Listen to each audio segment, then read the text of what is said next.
Oh, to be a Captain America film at this time and in this world. The fourth installment in this franchise tells a relatively grounded tale, an increasing rarity in a Marvel Cinematic Universe with so many wacky plot devices and narrative threads like space magic, multiverse shenanigans, and planet-sized aliens running around in the background.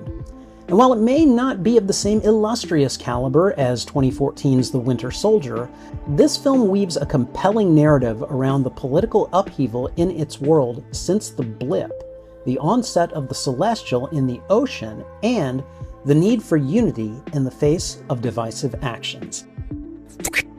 Hey everyone, Spidey Librarian here.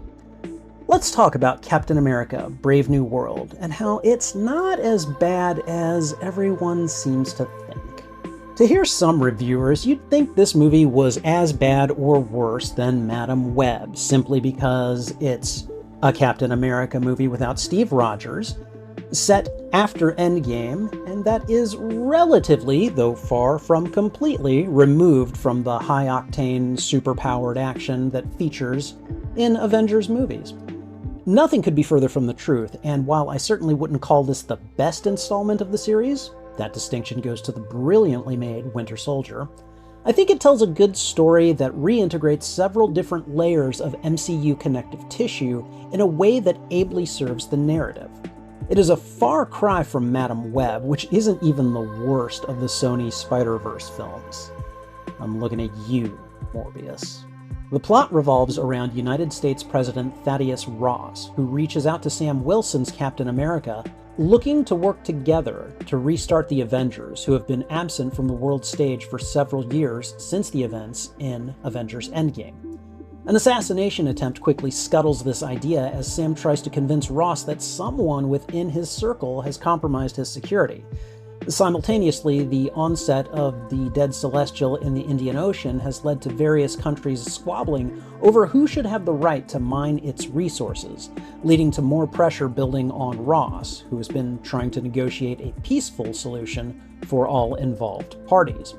Sam must attempt to clear a friend's name in connection with the assassination, as well as help Ross keep the peace, whether he wants Sam's help or not. Again, while this political thriller is no Winter Soldier, it's certainly far from a bad piece of storytelling. It takes several disparate plot threads and connects them in believable ways, all the while weaving several narrative loose ends from past MCU productions. The action is good, particularly the aerial combat sequences, and there's just enough nods to the comics to keep things interesting for Easter egg hunters without bogging it down unnecessarily. I thought the acting was overall pretty well done too, with a cast that each turn in solid performances.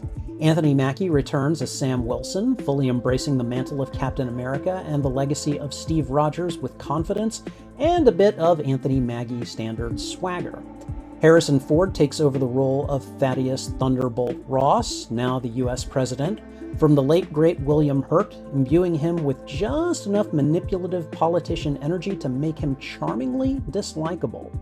Memorable turns are also contributed by the rest of the ensemble, including Danny Ramirez, Shira Haas, and the ever-charismatic Giancarlo Esposito. If you're enjoying this review, please be sure to thwip the like button and consider subscribing. Feel free to sound off in the comments with your thoughts on this film as well. And finally, you can find the full text of this review on my Letterboxd. I think what makes this movie memorable, however, is its message. The idea that we need to be able to unite and work with those we may not necessarily like or agree with is both a timely and universal theme. And the cold hard fact of the matter is that peace, unity, and the common good are always going to have to be worked on. Oftentimes, the work to achieve them is not easy, and it frequently is unpleasant or unrewarding. Captain America is about putting in that work and recognizing that it needs to be done by us, in spite of those conditions. I also think Marvel Studios has done a good job of showing that even without the super soldier serum, Sam is every bit the hero that Steve was, and that it is his heart, not his physiology, that makes him worthy of the Captain America name and mantle. Without going into spoilers, I will say that the storytellers put that particular criticism to rest, while also demonstrating how irrelevant it actually is to the character and the tale being told.